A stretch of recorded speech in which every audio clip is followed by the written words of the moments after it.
Oscar alizaliwa kwenye familia ambao pesa zilikuwa sio shida zake, yaani zipo kila mahali.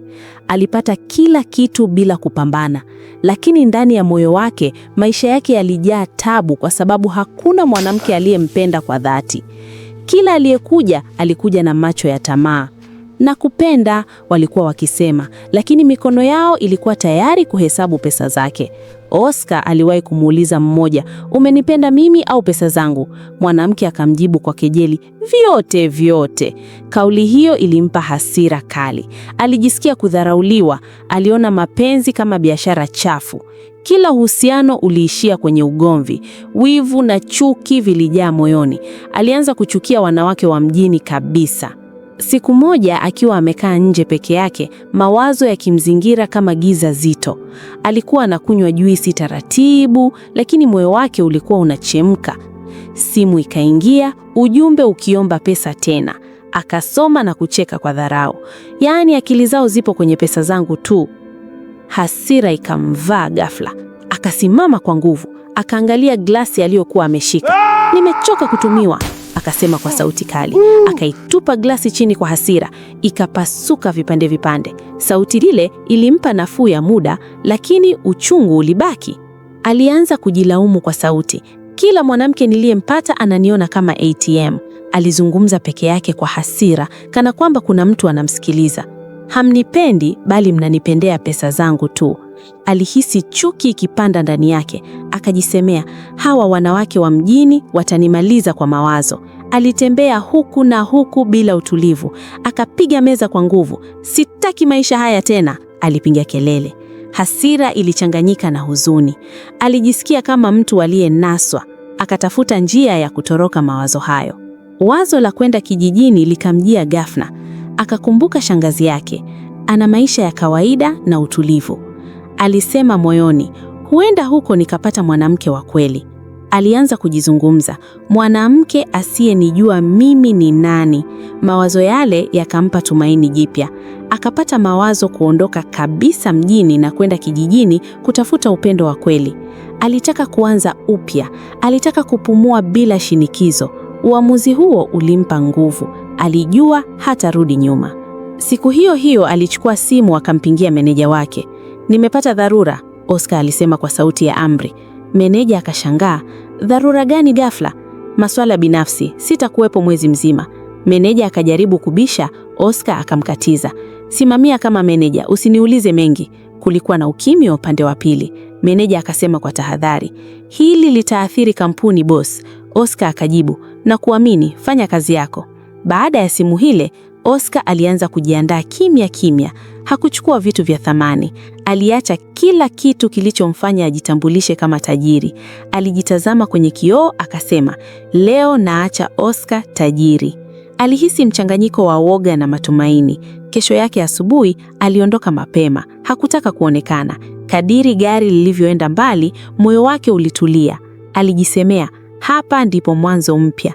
Safari ikawa ndefu lakini ya maana. Alipofika kijijini kwa shangazi yake, alishuka bila makeke.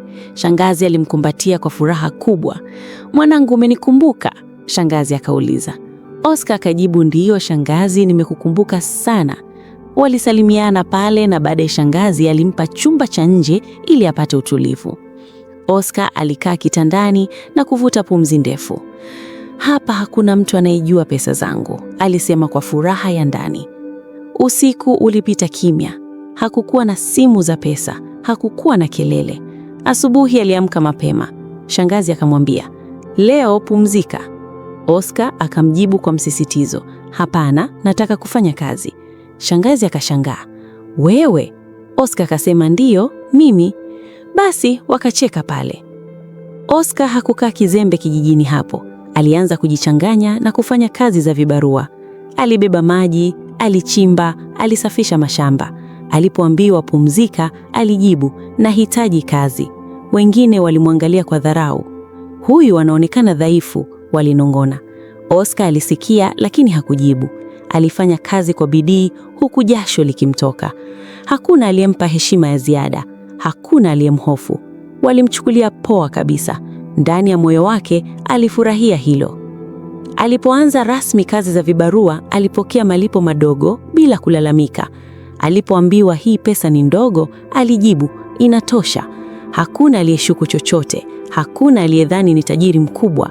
Walimuona kama kijana wa kawaida tu. Oscar alijisemea moyoni, hapa ndipo mahali sahihi. Alihisi amani aliyokuwa hajawahi kuipata. Hapo ndipo safari yake ya kijijini ilianza rasmi, bila mtu yoyote kujua ukweli wake. Oscar aliendelea kufanya kazi zake za vibarua kwa wiki kadhaa bila kuchoka, akiamka kila siku mapema na kurudi jioni akiwa mchovu. Ingawa kazi ilikuwa nzito, kulikuwa na sehemu moja iliyomfanya asahau uchovu wote. Sehemu hiyo ilikuwa mahali pa chakula. Chakula kilikuwa kitamu kwa namna iliyomshangaza, lakini haikuwa ladha tu iliyomvutia. Kulikuwa na huduma yenye ukarimu na sauti ya kipekee. Huduma hiyo ilitolewa na msichana aliyeitwa Mariamu.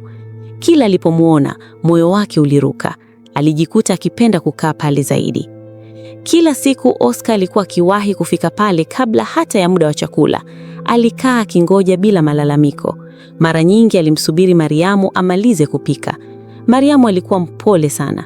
Alimuuliza, "Mbona leo umefika mapema sana?" Mariamu aliuliza. Oscar akajibu kwa tabasamu, "Njaa imenikimbiza." Mariamu akamjibu, "Usinizungushe." Oscar akacheka kidogo. Baada ya Mariamu kumaliza kuuza chakula, walirudi pamoja. Njia yao ilikuwa ile ile kila siku. Ukimya wao ulikuwa na maneno mengi yaliyofichika. Ndani ya ukimya huo, mapenzi yalikuwa yanachipua. Mariamu aliishi na shangazi yake aliyekuwa akijulikana kwa ukali wake. Shangazi huyo alikuwa mkali kwa sauti, kwa macho na kwa maamuzi. Kila mtu kijijini alimwogopa. Mariamu mwenyewe alikuwa amelelewa kwenye ukali huo. Vijana wa kijijini hawakuthubutu hata kumtazama Mariamu kwa muda mrefu. Walijua shangazi yake hakutaka mchezo wowote. Huyu si msichana wa michezo, watu walikuwa wakisema. Mariamu aliishi kama mfungwa wa heshima, lakini Oscar aliingia bila woga. Hilo pekee lilimfanya Mariamu amuone tofauti. Ukweli ni kwamba Oscar alimpenda Mariamu tangu siku ya kwanza alipomuona. Hakupenda kwa sababu ya sura tu, bali kwa tabia yake. Kadri siku zilivyopita, walizidi kuzoeana. Walibishana mara kwa mara. "Unaniona nini mimi?" Mariamu aliuliza kwa sauti kali. Oscar akajibu, "Na kuona mwanamke jasiri." Mariamu akamjibu kwa kejeli, "Usiniongeze kichwa." Lakini moyo wake ulikuwa unafurahi. Baada ya muda wakaanza kupendana kabisa. Walijua hatari yake, lakini hawakuweza kuacha. Kadiri walivyoonekana pamoja kila siku, macho ya watu yalianza kuwafuatilia. Maneno yakaanza kusambaa polepole. Kila siku wanarudi pamoja, wanawake wa mtaani walianza kusema. Mwisho wa siku, habari zikamfikia shangazi wa Mariamu. Alipata taarifa akiwa amekaa nje. Alisikiliza kimya, lakini hasira ikajaa moyoni.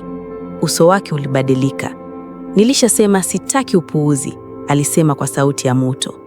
Ndani ya dakika chache, hasira ilitawala nyumba nzima. Shangazi alianza kuzungumza kwa jazba kali. "Huyo kijana ni nani?" aliuliza kwa sauti ya dharau. "Ana nini cha kumfaa Mariamu?" aliongeza kwa hasira. Akajijibu mwenyewe, "Hana chochote, ni maskini."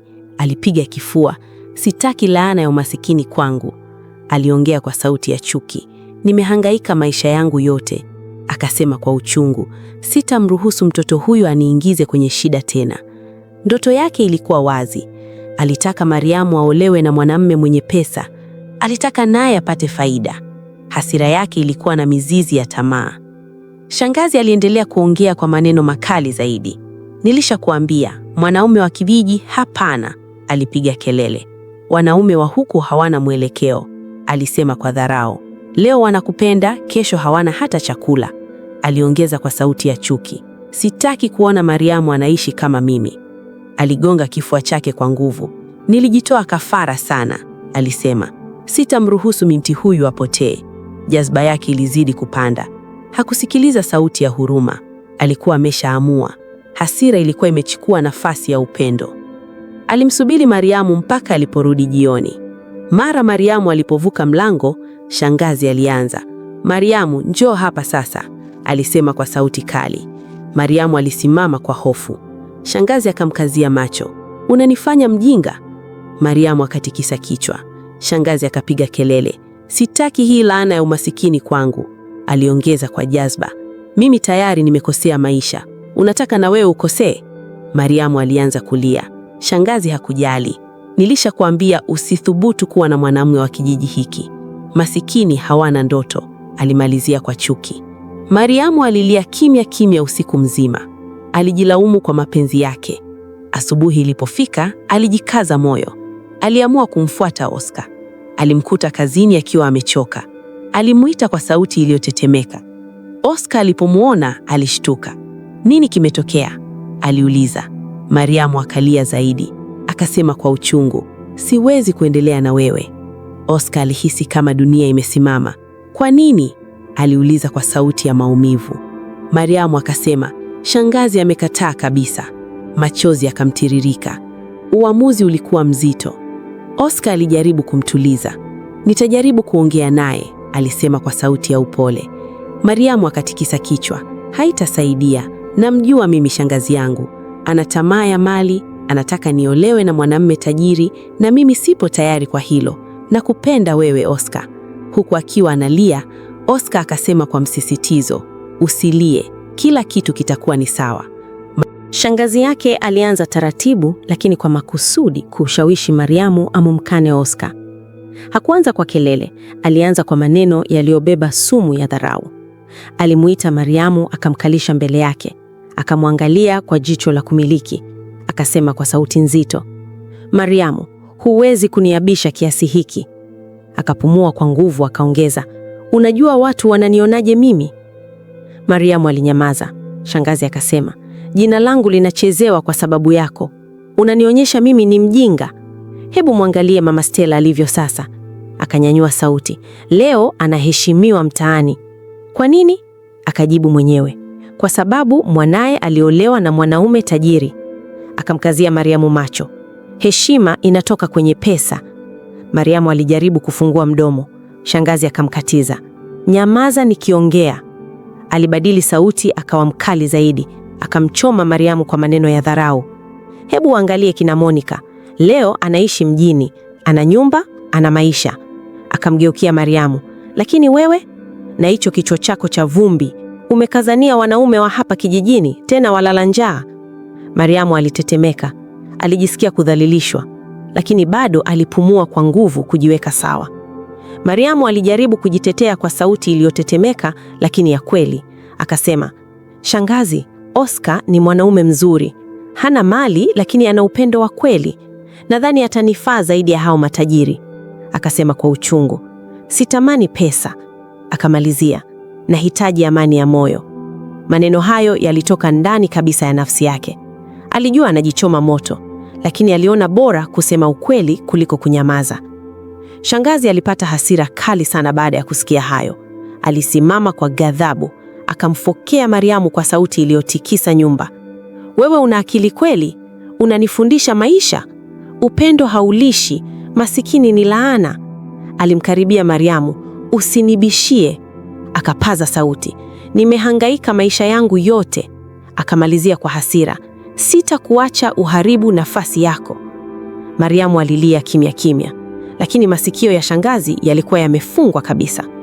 Baada ya siku chache, mawazo ya shangazi yakaanza kubadilika ghafla. Alisikia uvumi mzito kijijini. Alisikia kwamba kuna tajiri amekuja anatafuta mke. Habari ile ilimpiga kama umeme. Alitabasamu kwa tamaa, akajisemea, hapa ndipo fursa yangu. Akasema kwa sauti ya furaha kichizi, lazima nitoboe. Akacheka peke yake.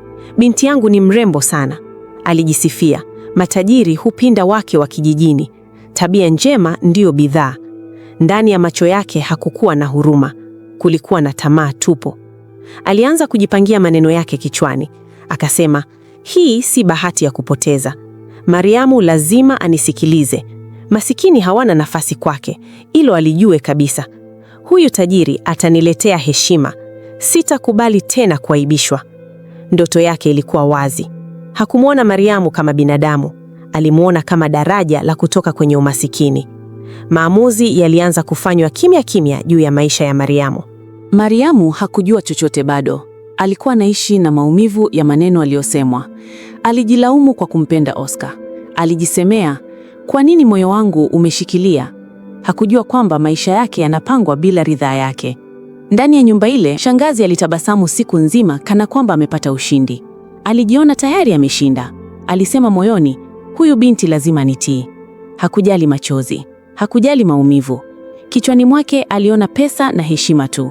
Alijua safari bado inaanza, lakini tayari alikuwa amechagua upande, na haukuwa upande wa Mariamu.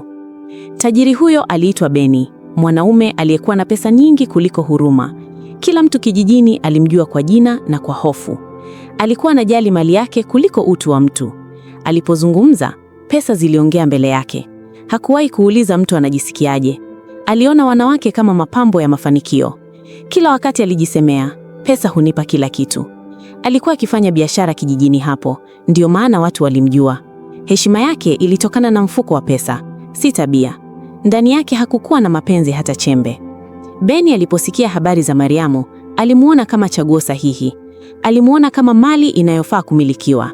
Alisema, huyu ni mrembo, ananifaa. Mabinti wengi walimzunguka kwa tabasamu za uongo, lakini hakuwatazama hata mara ya pili. Hawa wanataka pesa zangu, alisema kwa dharau. Macho yake yalikuwa kwa Mariamu tu. Alisema, sitaki kupoteza muda. Hakutaka mazungumzo marefu. Aliamua kwenda moja kwa moja kwa shangazi. Alijua hapo ndipo nguvu iko. Alijua pesa zitasema. Alipofika kwa shangazi, alikaa kwa kujiamini. Alianza kwa sauti ya kifahari, nimekuja kwa nia nzito. Akamwangalia shangazi moja kwa moja. Nataka kumuoa Mariamu. Akasema bila kupepesa macho, nina mali, nina uwezo. Aliongeza kwa majivuno, sitomkosesha chochote. Sitaki kusubiri. Maneno yake yalikuwa kama mkataba. Shangazi alipoyasikia maneno hayo, uso wake ulijaa furaha isiyofichika. Alitabasamu mpaka macho yakang'aa. Akasema kwa shauku, hatimaye Mungu amenisikia. Akapiga makofi taratibu.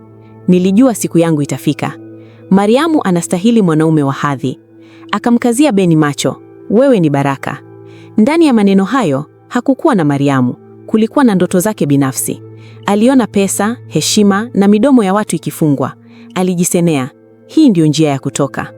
Lakini Mariamu alipofikishiwa habari hiyo, alikataa kabisa. Alisema kwa sauti ya uchungu, sitaki. Alilia akisema, nampenda Oscar. Alisema kwa msisitizo, sihitaji pesa. Lakini maneno yake yaligonga ukuta. Shangazi hakusikiliza. Alimjibu kwa ukali, wewe ni mtoto, hujui unachokitupa. Alimwambia, hii ni nafasi ya maisha. Mariamu alilia zaidi. Alijisikia kama sauti yake haipo. Alijiona akivutwa kwa nguvu kwenye maisha asiyotaka. Taratibu, shangazi alianza kumrengesha Mariamu kwa Beni. Alimlazimisha akae karibu naye. Alimwambia, mzoee huyu. Achana na mawazo ya Oscar. Mariamu alipinga, lakini bila nguvu. Kila siku alihisi kama anasukumwa. Alipojaribu kusema hapana, alikataliwa. Shangazi alitumia maneno ya kumuumiza. Beni alianza kumletea Mariamu zawadi mara kwa mara. Alileta vitu vya thamani ili avunje msimamo wake. Alisema kwa jivuno, hivi ndivyo maisha yatakavyokuwa. Oscar wako huyo hawezi haya mambo. Mimi ndiye mwanaume pekee. Beni alicheka kwa dharau. Mariamu alipokea zawadi kwa kulazimishwa. Hakufurahia hata kidogo. Kila zawadi ilimuumiza zaidi. Alijisemea moyoni, ninanunuliwa. Lakini shangazi alimtazama kwa macho ya amri. Hakukuwa pa kukimbilia. Beni alizidi kujiamini kadiri siku zilivyopita. Alizungumza kana kwamba ndoa tayari imekubaliwa. Alisema, nitakupeleka mjini. Utaishi maisha ya kifahari. Mariamu alinyamaza. Hakujibu. Ndani yake kulikuwa na hasira na huzuni. Aliona wazi tofauti ya wanaume hao wawili. Mmoja alikuwa na pesa bila upendo. Mwingine alikuwa na upendo bila pesa. Lakini sauti yake haikusikika. Shangazi alifurahia kila zawadi iliyoingia nyumbani. Aliona ndoto zake zikikaribia kutimia. Alizungumza kwa kiburi. Nilikwambia, alimwambia Mariamu, hii ndiyo njia sahihi. Hakujali machozi, hakujali upendo, alijali matokeo. Ndani ya furaha yake kulikuwa na ukatili. Hakujua maumivu anayopanda. Aliona ushindi, si maangamizi. Na hivyo akaendelea kumsukuma Mariamu zaidi. Mariamu alibaki kimya, akipambana na nafsi yake. Alimfikiria Oscar kila siku. Alijisemea, nitafanya nini? Alilia bila sauti. Hakujua hatima yake. Alijua tu kwamba anasukumwa mbali na moyo wake. Na hapo ndipo hali ilipokuwa ngumu zaidi. Mapenzi yalikuwa yanakanyagwa na pesa. Huku upande wa pili, Mariamu aliendelea kukutana na Oscar kwa siri, licha ya hofu na vitisho vilivyomzunguka. Walikutana kwa tahadhari kubwa, wakitazamana kana kwamba dunia nzima inawasikiliza.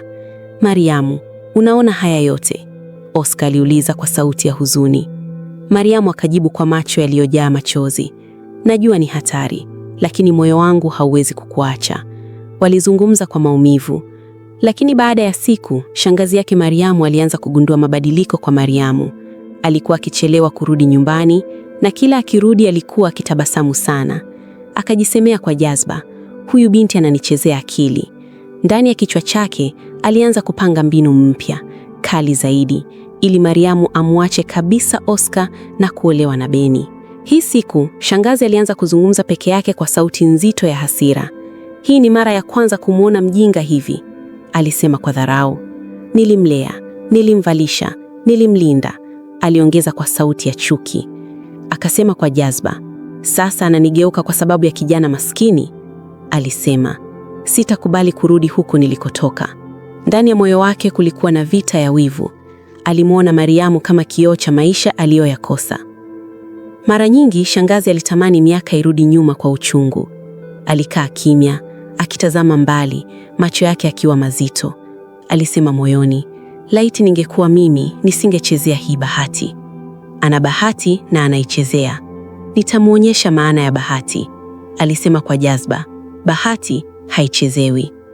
Maamuzi yake yakawa magumu zaidi. Siku moja, Beni akiwa njiani, macho yake yakakutana na tukio lililomchoma kama moto. Alimwona Mariamu kwa mbali akiwa anaongea na Oscar. Alisimamisha ghafla gari lake, uso wake ukabadilika.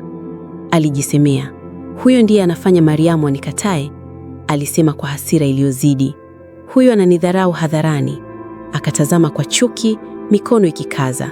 Hakusema neno, lakini moyo wake ulikuwa unawaka. Aliwasha gari na kuondoka huku akiwa amekunja uso. Ndani ya kichwa chake akaanza kupanga kulipiza kisasi.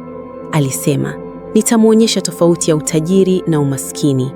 Hasira ilimfanya aamue kutumia silaha aliyoijua zaidi, ambayo ni pesa. Kesho yake, Beni alianza kumletea Mariamu zawadi nyingi sana kwa makusudi. Alimletea vitu vya thamani akisema kwa majivuno, "Hivi ndivyo mwanaume wa ndoto anavyofanya." Aliongeza, "Angalia maisha ninayoweza kukupa." Mariamu alijibu kwa sauti ya chini, "Sitaki vitu vyako mimi." Beni akacheka kwa dharau. "Utavipenda tu," alisisitiza. "Hakuna mtu mwingine anayeweza haya." Mariamu alihisi kubanwa zaidi, lakini hakuthubutu kuzikataa waziwazi. Wakati huo huo, Beni alianza pia kumpatia shangazi pesa nyingi sana. Alimpea pesa bila aibu, kana kwamba ni mkataba wa kimya. Akasema kwa kujiamini, "Fanya kila uwezalo nimpate binti yako." Shangazi alizipokea kwa furaha. Akasema, "Usijali." Ndani ya moyo wake alishangilia. Alijisemea, "Hii ndio bahati niliyokuwa naisubiri." Pesa zile zilimpa nguvu mpya. Akajiona mwenye mamlaka zaidi. Kila noti ilizidi kumchochea kumchukia Oscar. Alisema, "Huyu kijana maskini lazima nimkomeshe." Shangazi alianza kubadilika kabisa tabia. Alizungumza kwa sauti ya kiburi. Alitembea kijijini kifua mbele. Ndani ya kichwa chake aliona maisha mapya. "Sitaitwa maskini tena," alijisemea. Alizungumza vibaya kuhusu Oscar kila nafasi aliyopata. "Ni maskini, ni mwizi," aliongeza. Hakumuona kama binadamu, alimuona kama kikwazo. Chuki yake iliongezeka kila alipopokea pesa mpya. Alijiona tayari ameshinda vita kabla haijaisha. Oscar hakujua lolote kuhusu mikakati hiyo. Siku moja, akiwa anatoka sokoni, alikutana uso kwa uso na shangazi wa Mariamu. Shangazi alimkazia macho, akamwita kwa sauti ya ukali, "Wewe kijana usiye na akili, njoo hapa." Oscar alisimama kwa utulivu. Shangazi akaanza kumfokea bila kumpa nafasi. "Hivi wewe ndiye unamfanya binti yangu asijitambue? Unamchanganya akili kwa umaskini wako."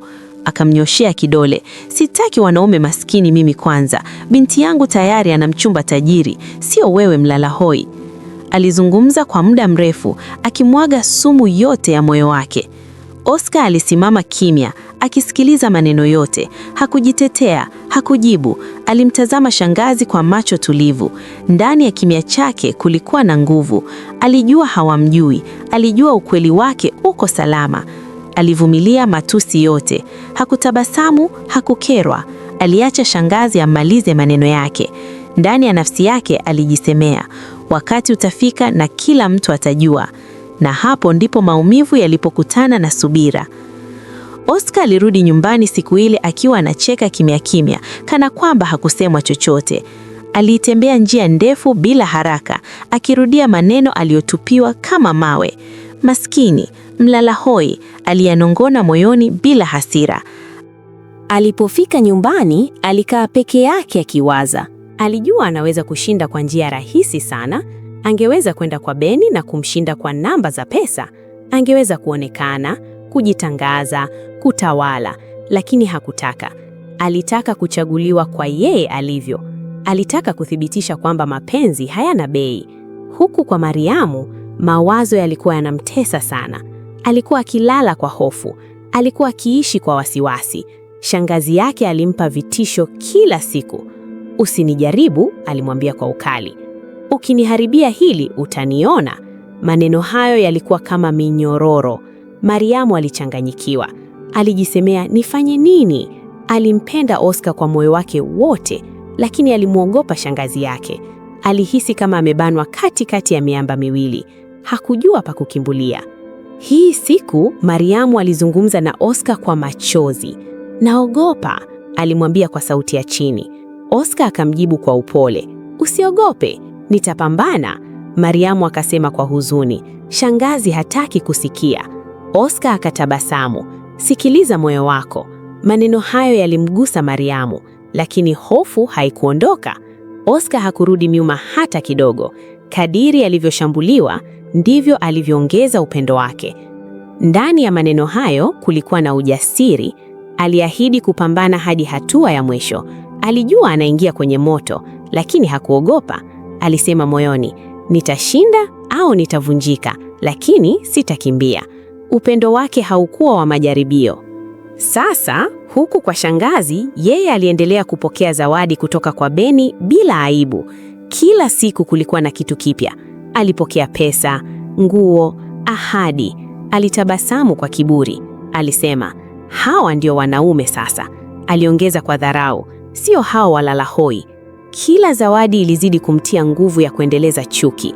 Alizungumza vibaya zaidi kuhusu Oscar. Hana future, ni mzigo. Hakujali maumivu ya Mariamu. Aliona matokeo yake mwenyewe. Ndani ya furaha yake, shangazi alijisemea, nimepata nilichotaka.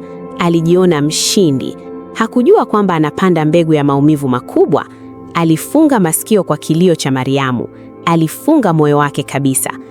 Siku hiyo, Oscar alikuwa amekaa pembeni peke yake, macho yake yakitazama mbali, lakini mawazo yakipigana ndani ya kichwa chake. Alizungumza kimya kimya, kana kwamba kuna mtu anamsikia. Sina muda wa kupoteza tena. Alivuta pumzi ndefu, akasema, nimekaa hapa muda mrefu sana.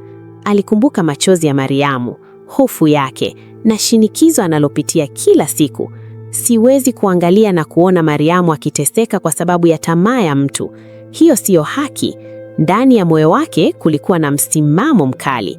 Alijua wakati wa ukimya ulikuwa umefika mwisho. Alijua lazima achukue hatua, na hatua hiyo ilihitaji ujasiri. Siku iliyofuata, Mariamu alikutana na Oscar huku akiwa analia sana. Alifika akiwa amechoka, macho yakiwa mekundu. Oscar, nimechoka, alisema kwa sauti iliyokatika. Oscar alimshika mkono. Nini kimetokea tena? Shangazi ameshapanga siku ya kuleta mahari. Aliposema hivyo, machozi yakamtiririka zaidi. Yaani kila kitu kimeamuliwa, alisema kwa uchungu. Shangazi yangu anapenda sana pesa, sijui kwa nini. Alijilaumu. Sauti yangu haisikilizwi. Oscar alimsikiliza bila kumkatiza. Aliona wazi mzigo aliobeba Mariamu. Oscar alitabasamu kwa utulivu wa ajabu, tabasamu lililomshangaza Mariamu. Usijali, alisema kwa sauti ya uhakika. Mariamu akamwangalia kwa mshangao. Usijali kivipi? Oscar akajibu, hivi karibuni kila kitu kitakuwa sawa. Aliongea kwa utulivu, kana kwamba tayari anajua matokeo. Ndani ya moyo wake alijua kabisa, siku akionyesha uhalisia wake, mambo yangebadilika haraka. Alijisemea, siku nikifungua pazia, yule Beni hatoboi kabisa. Lakini hakusema kwa sauti. Alitaka ukweli ujitokeze kwa wakati sahihi. Baada ya kuachana na Mariamu, Oscar alirudi nyumbani akiwa na furaha isiyoelezeka. Alitembea huku akitabasamu peke yake. Alijisemea, hatimaye. Alijua amepata mwanamke wa ndoto zake, mwanamke asiye na tamaa ya pesa, mwanamke aliyempenda bila kujua chochote kuhusu mali zake. Alikumbuka jinsi Mariamu alivyokataa zawadi, alivyochagua moyo badala ya mali. Hilo lilimpa furaha ya kweli. Alisema moyoni, hii ndiyo hazina. Hakuhitaji kuthibitisha chochote tena. Alijua chaguo lake ni sahihi. Alikaa kitandani na kuzungumza peke yake kwa sauti ya chini. Mission niliyokuja kuifanya imeisha. Alitabasamu. Nilikuja kutafuta mke mwenye upendo wa kweli na nimempata. Sasa nataka nirudi mjini. Aliongeza kwa msisitizo. Mariamu lazima nimpe heshima kubwa sana siku nikiondoka. Alijua heshima hiyo haiwezi kutolewa kwa kujificha tena. Ilibidi asimame kama alivyo kweli. Uamuzi huo ulimfanya ajisikie mwepesi. Hakukuwa na hofu tena, kulikuwa na uhakika. Siku hiyo hiyo, Oscar alimpigia simu dereva wake. Sauti lake ilikuwa tulivu lakini ya amri. Njoo unichukue nilipo, alisema. Dereva alishangaa kidogo. Boss, uko wapi? Oscar akamwelekeza kwa utulivu. Simu ilipokatika, Oscar alitazama saa yake. Hakuharakisha. Alijua kitakachofuata kitabadilisha kila kitu. Ndani ya dakika chache, kelele za gari zilianza kusikika kwa mbali. Vumbi likapaa. Kijiji kilianza kutikisika kwa mshangao. Habari zikasambaa haraka. Kuna magari ya kifahari yameingia. Watu wakaanza kutoka nje. Baada ya muda mfupi, dereva alifika kwa gari la kifahari sana. Halikuwa la kawaida, lilimetameta. Watu walikusanyika kwa mshangao. Huyu ni nani? Walinong'ona. Ana pesa sana huyu, wengine wakasema. Kijiji kizima kilipata habari ndani ya dakika chache. Watu hawakuwa wamewahi kuona gari la namna hiyo hapo. Dereva alishuka kwa heshima kubwa. Alimtazama Oscar kwa unyenyekevu. Oscar akamkaribisha kwa ishara ndogo ya kichwa. Hakufanya makeke, lakini hali tayari ilikuwa imebadilika. Shangazi wa Mariamu aliposikia habari hiyo, tamaa yake ilimchukua haraka sana. Alisema kwa haraka, "Ni nani huyo?" Akajisemea, "Vipi kama ana mali kuliko Beni?" Ndani ya kichwa chake akaanza kupanga mipango upya. Kama huyo atakuwa na pesa kuliko Beni, basi ampige Beni chini. Alimchukua Mariamu haraka. "Njoo twende," alisema kwa pupa. "Lazima nijue huyu ni nani. Kama ana pesa zaidi, basi Mariamu lazima abadilishe mwelekeo." Hakujali hisia za Mariamu, alijali faida. Alikimbia kwenda pale, akiwa na mawazo ya kumaliza kila kitu hapo hapo. Hakujua kile anachokwenda kukutana nacho. Kumbe, dereva hakukuja peke yake kama watu walivyodhani. Alifika akiwa ameambatana na magari ya baadhi ya wafanyakazi wa kampuni, wote wakiwa wamevaa kwa heshima na kujiamini. Walishuka mmoja mmoja, wakimfuata Oscar kwa adabu kubwa, kana kwamba wanamheshimu mamlaka ya juu. Mmoja wao alishika faili nene la nyaraka, mwingine akabeba begi la ofisini. Walimsogelea Oscar kwa heshima wakisema, "Boss, samahani kwa usumbufu, lakini kuna mikataba inahitaji sahihi zako." Oscar aliitikia kwa kichwa, "Nimewaelewa." Akaanza kusaini baadhi ya nyaraka bila makeke. Tukio lile liliwafanya watu waliokuwa wamekusanyika kushangaa zaidi. Kijiji kikanyamaza kana kwamba muda umesimama. Watu wa kijijini walishangaa sana, macho yakifunguka kwa mshangao. Hawakuwa wamewahi kuona gari la kifahari namna ile, sembuse kuona watu wa ofisini wakiheshimu kibarua waliyemzoea. "Huyu si ndiye yule Oscar wa kibarua?" Mmoja aliuliza kwa sauti ya chini. Mwingine akasema, "Ni mbona wanamuita boss?" Maswali yakaanza kuzunguka hewani. Hakuna aliyepata jibu. Wengine walisongea karibu, wakataka kuona kwa macho yao. Kimya kilichanganyika na mshangao mzito. Kila mtu alihisi kuna kitu kikubwa kimefichuliwa, lakini bado hawakujua nini hasa. Mariamu akiwa amesimama pembeni, moyo wake ulikuwa unapiga kwa kasi. Hakuweza kuvumilia tena. Alimsogelea Oscar kwa hofu na mshangao, akamuuliza kwa sauti ya kutetemeka, "Oscar, hawa ni kina nani?" Akatazama nyaraka mikononi mwake. Mbona kama unasaini makaratasi yao? Kabla Oscar hajajibu, mmoja wa wafanyakazi alizungumza kwa heshima. Samahani dada, akasema kwa sauti ya kawaida kabisa. Huyu ni bosi wetu, mmiliki wa kampuni ya Special Motors. Aliongeza, alikuwa likizo, lakini kuna mikataba muhimu ilihitaji sahihi zake haraka. Mariamu alisimama kama aliyepigwa na radi. Alimtazama Oscar mara mbili. Alijaribu kuzungumza, lakini sauti ikamkataa. Hakujua afurahi au aogope. Ndani ya sekunde chache, ukweli aliyouficha Oscar kwa muda mrefu ulisimama wazi mbele ya kila mtu. Watu waliokuwa wamesimama wakaanza kunong'ona kwa sauti kubwa. Special Motors? Mmoja akasema. Hiyo si kampuni kubwa ile? Mwingine akauliza. Kijiji kizima kilijua jina hilo. Hakuna aliyedhani Oscar angehusika na kampuni kubwa kiasi hicho. Ukweli uliwaangukia kama mvua ya ghafla. Shangazi wa Mariamu alisimama huku macho yake yakitembea kutoka kwenye gari hadi kwa Oscar, kisha kwa wafanyakazi. Uso wake ukachanganyikiwa kabisa. Alimsogelea Oscar haraka haraka. Subiri, alisema kwa sauti ya kutetemeka. Akamuuliza mara moja, kisha akarudia, unasema kweli? Akamuuliza tena, wewe ndiye mmiliki wa hiyo kampuni? Oscar alimwangalia kwa utulivu bila hofu. Akajibu kwa sauti ya kawaida, ndiyo. Neno hilo moja lilimchoma shangazi zaidi ya matusi yote aliyowahi kusema kwa Oscar. Miguu ikaanza kutetemeka. Uso wake ukabadilika rangi. Aibu ilimvaa shangazi pale pale mbele ya watu. Alikumbuka maneno yote aliyomwambia Oscar. Maskini, mlala hoi. Yote yakamrudia kama ndoto mbaya. Aliona watu wakimtazama. Aliona dharau aliyopanda ikimrudia. Ghafla alipiga magoti chini, machozi yakimtoka. Alilia kwa sauti, nisamehe Oscar, akasema kwa uchungu. Sikujua. Akapiga kifua chake. Nimekosea sana. Alijilaumu hadharani. Nilikuwa na tamaa, alilia. Nilikuumiza bila sababu. Oscar alimtazama kwa utulivu mkubwa, bila furaha wala chuki. Oscar akasimama mbele ya wote, akavuta pumzi ndefu, akasema kwa sauti ya heshima lakini nzito, hapa lazima niongee. Watu wote wakanyamaza. Akaendelea, nilitoka mjini na kuja hapa kwa makusudi. Akasema, nilikuwa natafuta mke mwenye upendo wa kweli. Akamtazama Mariamu kwa macho yaliyojaa shukrani. Akasema, mwanamke atakayenipenda jinsi nilivyo, si kwa mali zangu.